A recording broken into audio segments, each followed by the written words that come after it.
Hi, everyone. Welcome to my first solo episode of 2026. I am so excited to be here today because it's been a whirlwind of a month personally after the holidays. Our family moved. And let me tell you, please do not move during a holiday, after a holiday. Snowstorms hit, everyone gets the flu, and you're trying to unpack and start off the year right.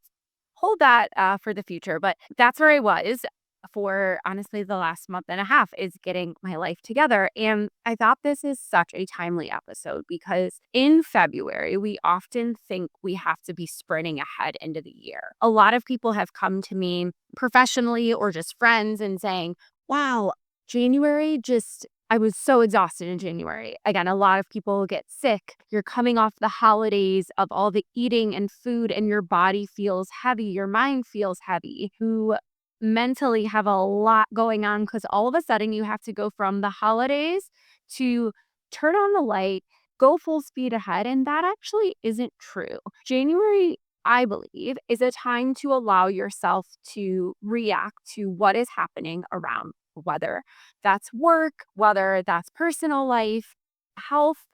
And we have to allow ourselves moments to adapt to that change of the year because every year is different. Every season is different. And we don't know what that season really is until we get into it.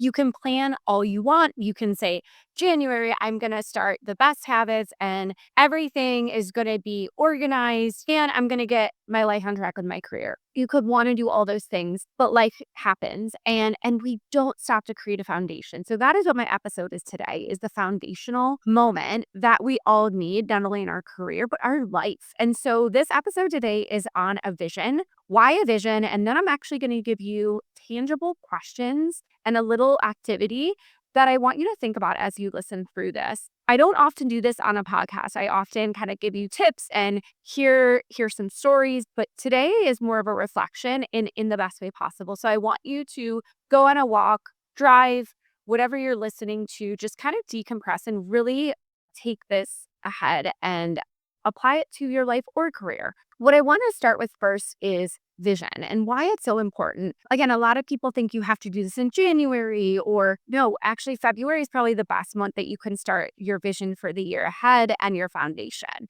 The meaning behind vision is really it helps people feel connected to something much greater. That is the purpose, but it's giving you a direction. So a purpose is you kind of have that underlying like why do I exist or what is the energy, what is pulling me, right? The purpose, which we're not talking about today, is the pull and the energy. Vision is where you are going so that you see something ahead. I'll give you an example visually. A vision is really if you all of a sudden are plopped in the middle of, let's say, Colorado, and there's mountains everywhere and there's all these hills, and you see something way ahead. You see a mountain, and that mountain has a bunch of snow on it, and you're like, I want to get there and I want to go skiing down that hill. I don't know quite how I'm going to get there, but like I see people on that hill, I'm going to get there. That's a vision. The purpose is I want to start moving toward that mountain because I'm so fueled and energized by the ability to ski down a hill, right? So this is kind of putting into practice in for your life the difference between a vision and a purpose. So again, for today, I'm going to lean into the vision.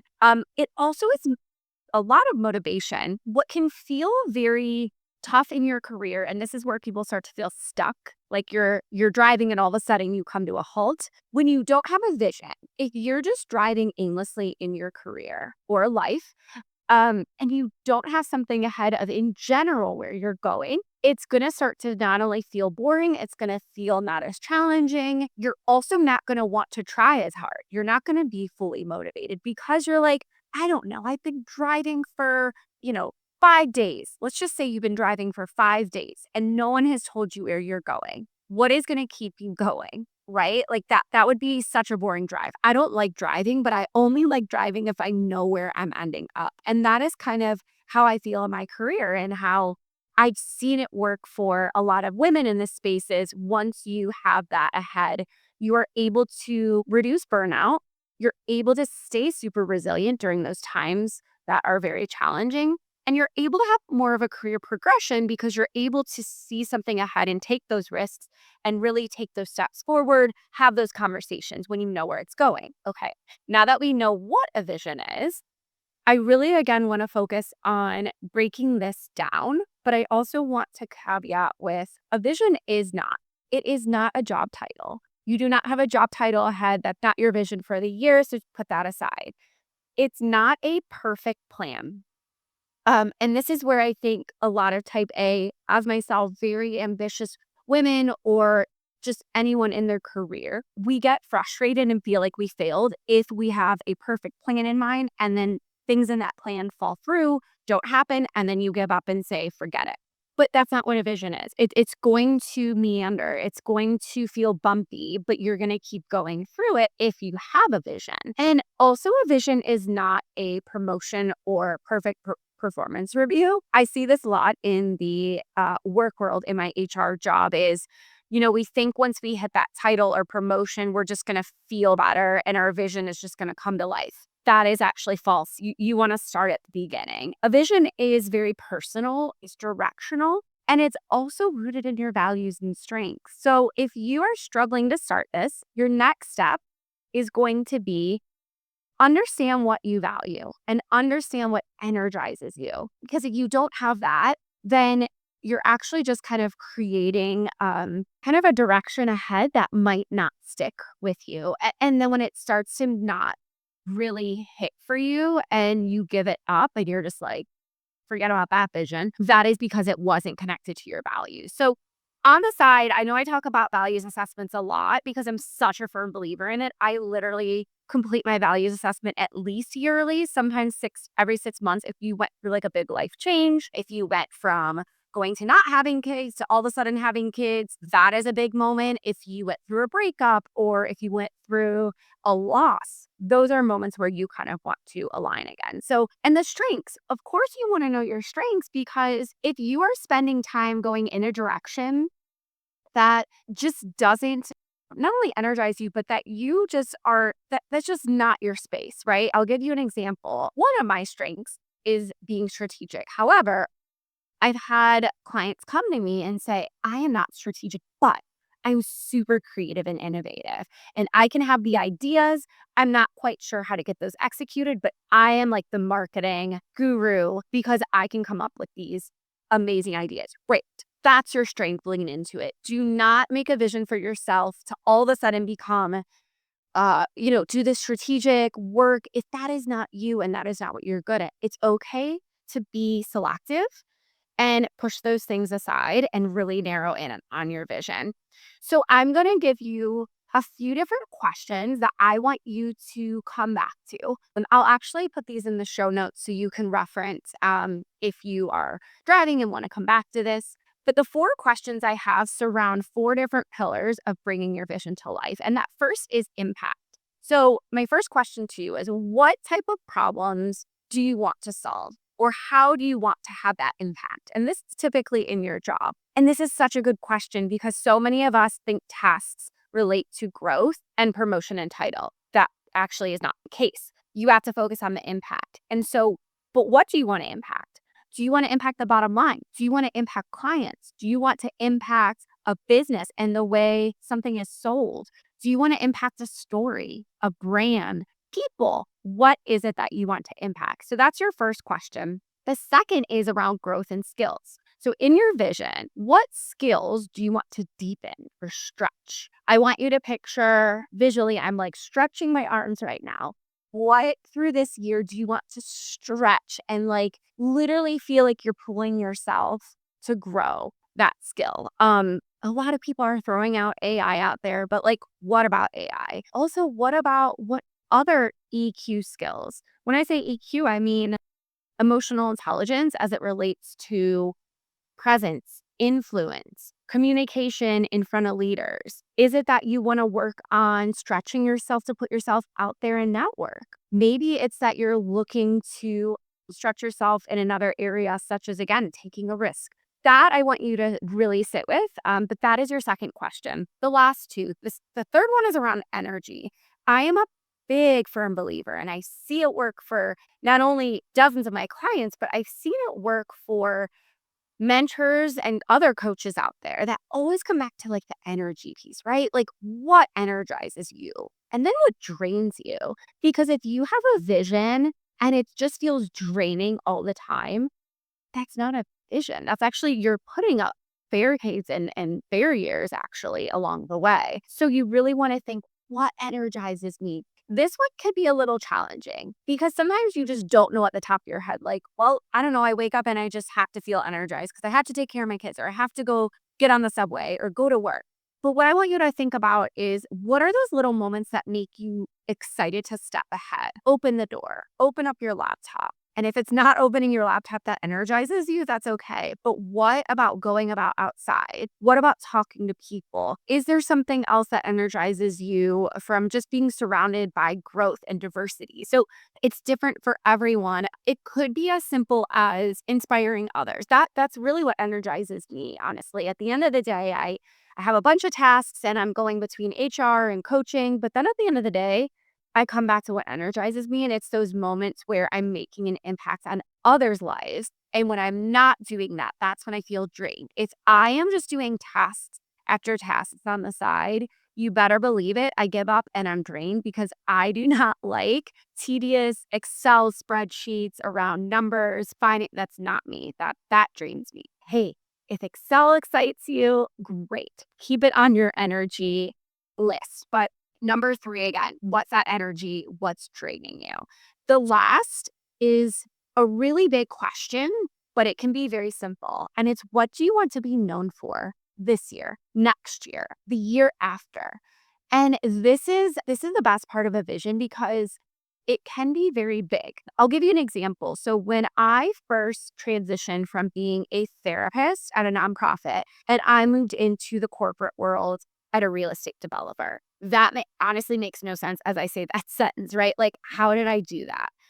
I had a vision for myself when I was sitting in my therapist role, that how did I want to see myself and what did I want to be doing? And I realized I didn't want to help people anymore with their mental health. As crude as that can sound, I was drained by that. Was putting years into helping others with their mental health that mine was suffering. And so I almost needed a barrier. I couldn't do it anymore. But then I had this, wow, I think I want to be known for impacting companies and their people. That was purely my vision.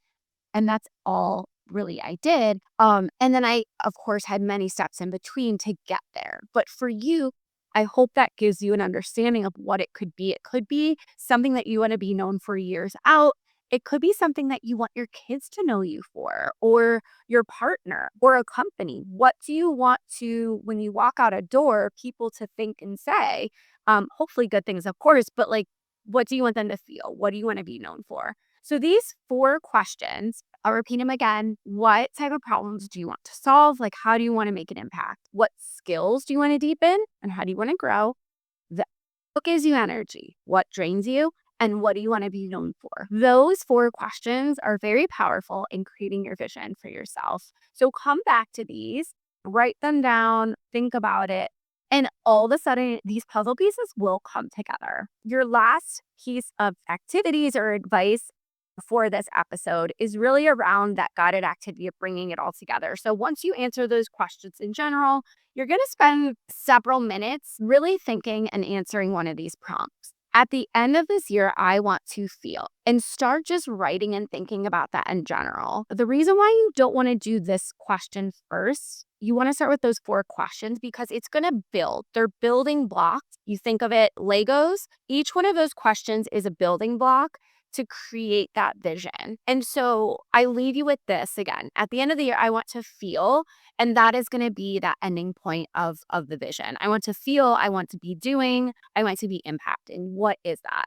That is your vision. And so I want you to take a moment, let this all sink in for yourself, and really utilize this episode as a moment to get you back on track for creating that foundation. A lot of times, like I said, we fall off in the beginning of the winter and we are then very hard on ourselves. And then we feel like we have to sprint ahead and make up for it and do all the things. But no, take your time at getting back on focus this month and let this really kind of allow that to happen this month. If I'm going to say also one other thing about what a vision does, I want to kind of emphasize that a vision can take time to build, and that's okay. You can almost look at the next, honestly, month or two to build this vision for yourself. And if you get to the end of a month or 2 months or 3 months and you're like, I still don't get it, keep working on it because I'm telling you, it's going to hit you and it's going to all of a sudden come to the forefront. So don't give up on your vision. Is the last thing I will say. This is the tough work. This is where people like come to me and they're like, I just want a new job. That's going to fix everything.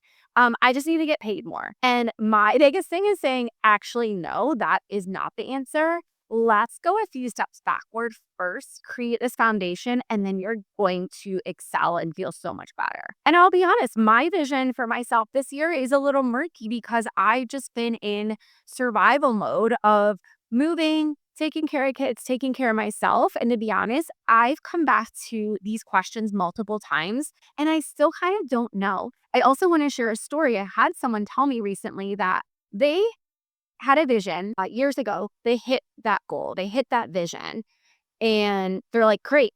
I kind of did everything I wanted to. I got the title. I did those things for myself. Now what? And that can happen to very ambitious individuals that reach their goal and don't have a far enough goal ahead. So I encourage you in your vision that you're creating this year and that you're going to work on after this episode, I want you to reach it further. I want you to not keep it so close and so comfortable because that then holds you back. So you really need to, if it feels like a crazy goal and feels like a crazy vision, great. You think that when I was a nonprofit therapist, that being at a corporate company, impacting people and being a leader ever thought was possible? And I would say, no, I did not. But that vision was so far away that I kept working toward it. And so this is going to be really motivating for you this year, but you have to work through it and start with those 4 questions. Build those 4 questions into your tower, into that vision, and carry this around with you. Put it in your phone, put it in a Google Docs, something that you look at all the time, whether you keep a journal at your desk. Everyone kind of keeps their thoughts somewhere. So write it down and come back to it. And also let me know how this goes. I want to hear from you on LinkedIn. I want to hear from you on Instagram. I want to hear how this felt for you. Don't give up on your vision this year. Make this year very special and continue this type of work throughout the years to come.